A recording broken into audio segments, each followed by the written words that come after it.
Y viene una de las personas que más ha aportado en América Latina el Pacto Educativo Global.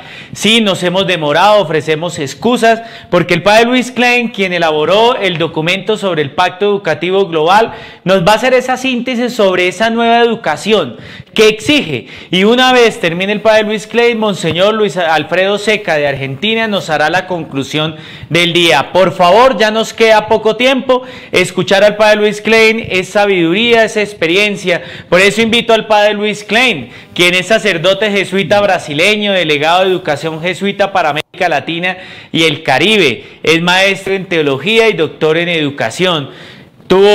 Fue rector de diferentes colegios y sobre todo ha escrito numerosos artículos. El padre Luis Klein es amigo cercano de la Confederación y sobre todo nos ha aportado con dos valiosos libros, ¿no? Sobre el Pacto Educativo Global y qué piensa Francisco de la educación. Le ofrecemos excusa, padre Luis, porque estamos un poco retrasados en el tiempo propio de nuestros congresos. Hemos tratado de recortar un poco para respetar su tiempo. Le agradecemos su compartir. Nos saluda desde Perú, donde es la sede donde está trabajando actualmente. Padre, bienvenido y lo escuchamos. Una nueva educación exige reconstruir un pacto educativo. Muchas gracias, Oscar. Buenas tardes. Después de esa presentación, solo falta me contratar para la CIEC, ¿verdad? Pero muchas gracias ahí por la acogida, siempre es tan agradable y felicitaciones por ese evento. Ya estamos cumpliendo lo que el Papa Francisco nos decía del pacto. Eso está siendo un gran pacto, más de centenares de personas participando de esta tarde, ¿verdad? Vamos a poner un poco la pantalla para ir siguiendo. Una nueva educación exige reconstruir un pacto educativo. Yo pienso que los pronunciamientos del Papa Francisco con respecto a la educación están manifestando un lamento y una esperanza. Lamento porque se ha roto el pacto educativo, dejando la escuela desprotegida en medio a factores adversos. Y esperanza porque la educación tiene sustancia y tiene experiencia para reafirmar su misión salvadora en medio de este mundo conturbado. Entonces, nosotros vemos exatamente que yo seleccioné algunos puntos de los pronunciamientos del Papa, precisamente para hacer esa reflexión aquí en esta tarde. Finalidades de la educación. 3 puntos el Papa nos pone. La educación es un acto de amor. ¿Por qué? Porque saca a la luz las personas. Es un acto de esperanza. ¿Por qué? Porque rompe ese círculo vicioso del escepticismo, de las dudas, de la incredulidad, de la cristalización de concepciones y actitudes contrarias a la dignidad del ser humano. Y tercero punto, porque ¿qué es la educación? La educación es un factor humanizante. ¿Por qué? Porque es el antídoto natural, así dice el Papa, es el antídoto natural de la cultura individualista. La educación, yo podría decir también que es un filtro para ayudar a la humanidad a rechazar esos puntos que ya hermana Mónica nos presentó brillantemente, ¿verdad? Egolatría, elitismo, no voy a insistir en eso. Entonces, el Papa alerta sobre un estilo obsoleto de educación. Ese es un gran punto que el Papa denuncia. Una educación que solamente transmite conceptos, contenidos, nociones, y no considera la totalidad de la persona. Como ele dice, el lenguaje de la mente, del corazón y de las manos. Por eso las recomendaciones sobre, él dice, la urgencia de un cambio de mentalidad y, por consiguiente, un cambio de estilo de vida. Y, en tercer lugar, la relación entre las personas y el medio ambiente. Entonces, la nueva escuela tiene que reestructurar a sí misma, tiene que reestructurarse para ser formadora de actitudes, de hábitos, de competencias. La persona, centralidad, protagonismo y liderazgo. Es muy frecuente nosotros que cuando oímos colegios, escuelas decir que en nuestra escuela el alumno es el elemento central, que es el protagonista de la educación. Pero, desafortunadamente, en varios sitios, esa se torna una frase de cajón, repetida muchas veces por escuelas que quieren posar de modernas. ¿Por qué? Porque no hay indicadores, no hay ninguna práctica que compruebe, evidencie ese protagonismo de los alumnos. Entonces, cuando decimos centralidad de la persona, significa que el montaje del currículo debe considerar a persona del estudiante, su personalidad, su historia, sus deseos, sus proyectos, su destino. Como decía el profesor convencional, vamos a decir así, al inicio del día, prepararse para ir a la escuela, él se preguntaba, ¿qué debo ensinar hoy? ¿Qué dice el educador personalizado? Él se pregunta, ¿qué deben los estudiantes aprender hoy? Hay una distancia muy profunda entre las dos cuestiones. Entonces, todas las instancias de la sociedad son llamadas a praticar una educación personalizada, una educación que reconoce la dignidad de la persona, que alienta su vocación, que estimula su desarrollo, de modo sí, que ahí sea protagonista. Ahora, el punto para mí, lo más urgente y más importante, es rediseñar la escuela. Y el Papa dice que la escuela necesita una urgente autocrítica, porque se encuentra en un cruce de dos alternativas. O seguir ofrecendo uma educação magistral, impositiva, descontextualizada, ou bem uma educação personalizada, situada, inclusiva, comprometida e transformadora. Então, a escola conservadora, convencional, é uma escola volcada hacia dentro, entre suas paredes, e desinteressada de outra programação, só se preocupa com sua programação. O Papa tem uma palavra bem forte também. Essa escola se ha convertido em um búnker que protege de los errores de afuera. Por conseguinte, os alunos não vão sair preparados para o mundo de hoje. Então, nos urge desenhar a nova escola. Há muitas escolas que estão fazendo transformações dentro do salão de classes. O Papa habla muito mais do que salão de classes. O Papa diz que todo o modelo tem que ser repensado.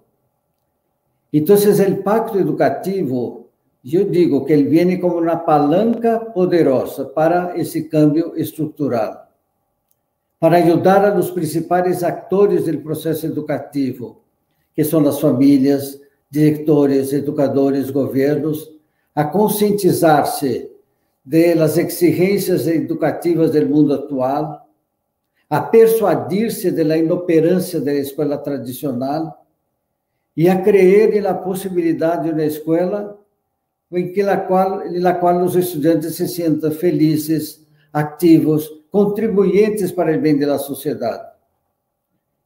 A mim também me chamou muito a atenção a palavra quando o Papa disse que que é urgente a reforma da escola, eu entendi isso como um basta. O Papa dizendo, basta desse estilo tradicional.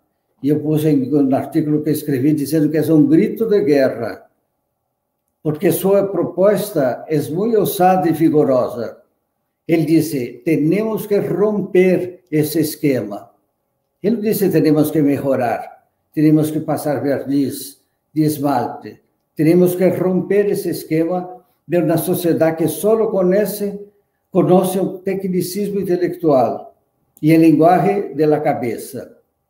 Se necessita o coragem de fazer um verdadeiro cambio radical de direção, porque o pacto educativo não deve ser um simples ordenamento, e diz o Papa, deve ser revolucionário.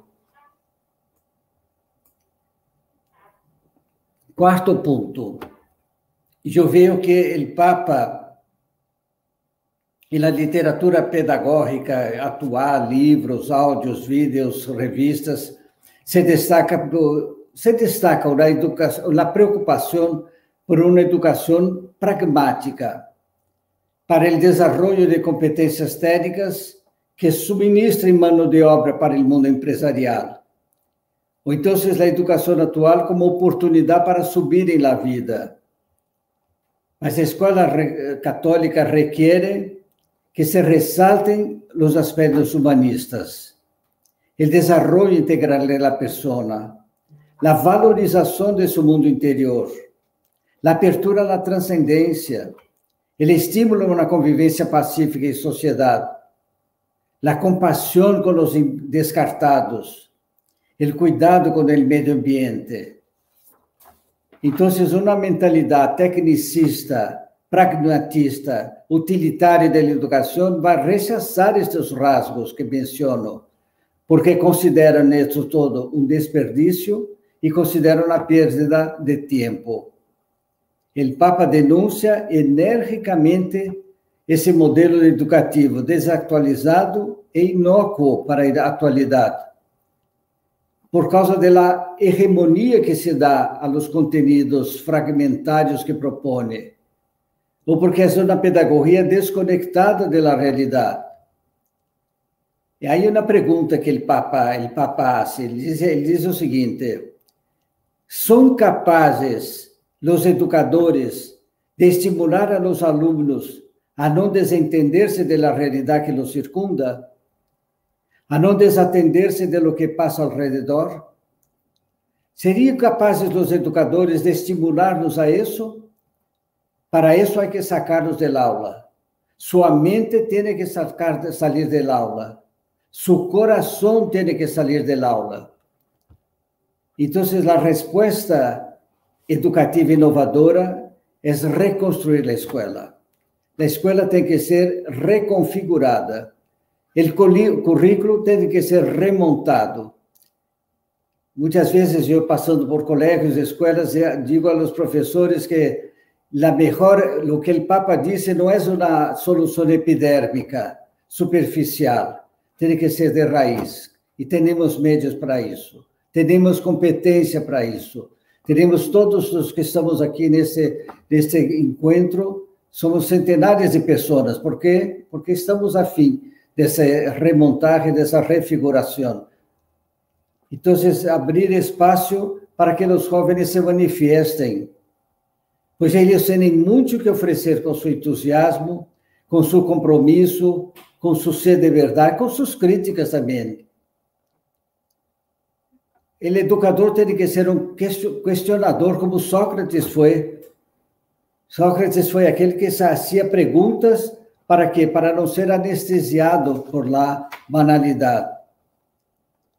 Claro que nessa recuperação do sentido humanista da educação, papel fundamental das famílias dos estudantes, porque são os primeiros educadores. Alguns temas que o Papa sugere para reforçar o currículo, como uma assinatura ou como um tema transversal. É interessante, por exemplo, o Evangelho Gaudium, ele fala de educação crítica. Em outro sítio, ele fala de educação da liberdade responsável, da educologia integral, que já nos apresentaram.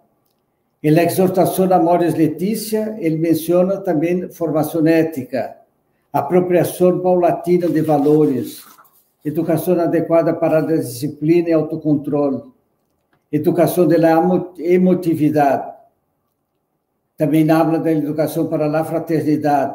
Enfim, são vários rasgos que não necessita ser uma disciplina, mas atividades ou um tema transversal. Sin embargo, o mais importante é a educação para a transcendência, o mais importante. E o Papa confiesa, para mim, a maior crise da educação, desde uma perspectiva cristiana, é o cierre a la transcendência.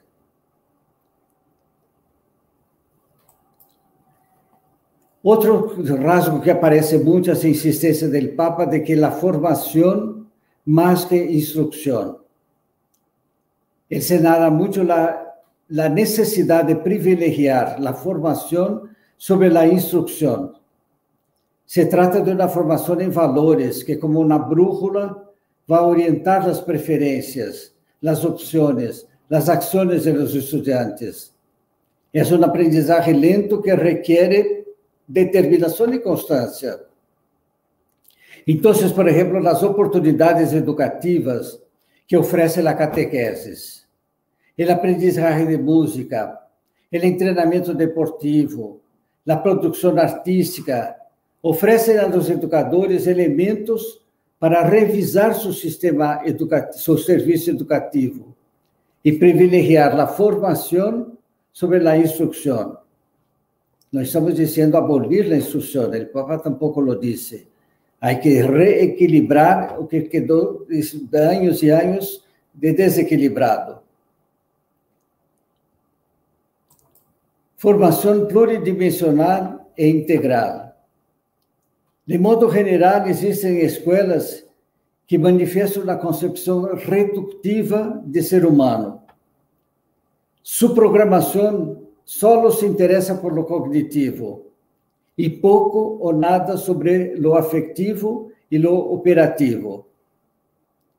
Então, a dimensão pluridimensional do estudante é uma das que mais vai requerir a contribuição de outros setores da sociedade. Por exemplo, entidades como as igrejas para a formação e o compromisso religioso, aporte de los clubes e gimnasios para o desenvolvimento deportivo, aporte de los centros culturales como teatros, bibliotecas, museus, zoológicos, floriculturas para o sentido artístico e estético. Então, essa pluridimensionalidade tem que ser trabalhada, e nisso, especialmente, a sociedade tem muito que enriquecer. A educação inclusiva. Um dos pontos que põe em ação o Pacto Educativo Global é o caráter elitista, seletivo que reviste hoje a educação. Os estudantes talentosos se evadem de seu país, observa o Papa. E isso porque não encontram condições de estudo e de trabalho. E a educação inclusiva, o Papa lamenta de que 1.000 milhões de niños han enfrentado interrupções em sua educação. Cientos de milhões de niños se han quedado atrás em las oportunidades de desenvolvimento social e cognitivo. Essa é uma realidade global, diz o Papa, que nos avergüenza. Então, dado que o pacto educativo é o consórcio de muitas forças da sociedade, urge motivar e capacitar essas forças para defender e promover o direito universal a uma educação de qualidade. Esse devia ser um ponto de honra para nós outros. Francisco declara que hoje é necessário acelerar esse movimento inclusivo para poder um final, um cierre a essa cultura de descarte, verdade? Outro elemento importante é considerar a atuação em rede. Hasta el presente, as instituições escolares, aún las pertenecientes a congregações religiosas ou a grupos empresariais, desenvolvem um trabalho educativo aislado, de escolas aisladas, desconectadas, e muitas vezes por medo de perder alunos, e aí se vuelven competidoras. De isso resulta um grande desperdício de talentos e de recursos. Normalmente, as escolas também se associam em grêmios ou sindicatos, mas muitas vezes com uma visão muito limitada. E a pauta dessas reuniões se reduzem a negociar os sueldos de los educadores ou as cotas de los alunos. A ideia fundamental do Pacto Educativo Global habla de aldeia educativa, que significa fomentar o trabalho em rede, colaborativo, comprometido e não apenas informativo, Por isso, eu sugiro de glosar, eu digo, por isso podemos glosar essa expressão igreja sinodal para escola sinodal. Etimologicamente, sínodo vem do grego, significa caminhar juntos. Sinescon é o caminho, caminhar juntos. Então, a escola é aquela que marcha com outros, que não atua simplesmente intramuros, amplia sua mirada para ver as necessidades e possibilidades do entorno. Bonita a apresentação do entorno que vimos esta tarde. Possibilidades da cidade, do país. Então, corresponde às instituições avançar e nessa construção conjunta do conhecimento e não apenas comunicar o que uma vai realizando. A mim, eu vejo muito no seguinte: nós todavia não temos consciência de como cada escola é formadora de opinião e como a escola tem um extraordinário poder convocatório. Tudo isso deve estar canalizado para o Pacto Educativo Global. Temos alunos, os alunos têm família, educadores têm família, têm amigos, temos ex-alunos, colaboradores. É um mundo que nós temos delante de nós. Nós somos formadores de opinião e temos um poder convocatório inimaginável. Atores da educação. E foi chegando ao final. E a nova educação proposta por o Papa Francisco corresponde às famílias recuperar o papel inalienável de principais educadores. E a educação tradicional se considerava a escola como centralizadora e repartidora de los conteúdos, de modo que as famílias que hacían delegavam a los educadores a educação de seus filhos. Em português se diz terceirizar. E restringiam sua ação a verificar periodicamente as notas dos trabalhos e exames de los filhos. Esse era o papel das famílias, porque elas se sentiam incompetentes ou desinteressadas de entrar nos conteúdos, porque isso a escola já faz. Que mudou? Que o mundo atual otorga a primazia da educação para competências e habilidades, mais sobre do que para noções e conteúdos. Então, a vivência das competências se vai desenvolvendo em diversos lugares e momentos da vida, extrapolando o tempo e os limites escolares. Então, o Pacto Educativo vai a requerer famílias com consciência de seu papel de educadores, consciência. Segundo lugar, determinação para cumprir esses deveres. A competência se vive em todos os lugares. Então, seria uma esquizofrenia a escola insistir nas competências e a família desinteressar-se disso. Outro grupo de atores a ter muito presente no pacto são os educadores, directivos e docentes. Em meio a um mundo que cambia vertiginosamente, corresponde aos educadores desapegar-se de modelos e costumes, a cambiar sua mentalidade e prática educativa de acordo aos desafios da realidade. Francisco alienta os educadores a ser competentes, eu diria, bajar de la tarima, a crer que podem ser aprendizes junto com os estudantes e podem ser carinhosos com eles. Por lo tanto, não é possível encobrir o grito de guerra do Papa Francisco para substituir o modelo clássico da escola por uma nova escola contextualizada, irradiadora, inclusiva, flexível, participativa e discernida. Não é possível deixar isso de lado. A conjuntura mundial, a vida em sociedade, Los anhelos de las personas reclaman, necesitan un nuevo modelo de escuela y de educación. No podemos frustrarlos. Una respuesta adecuada requiere inicialmente de parte de los actores de la escuela, que son los directivos, educadores, alumnos y familias, exige una visión crítica de su actuación, de su impacto y de su irradiación.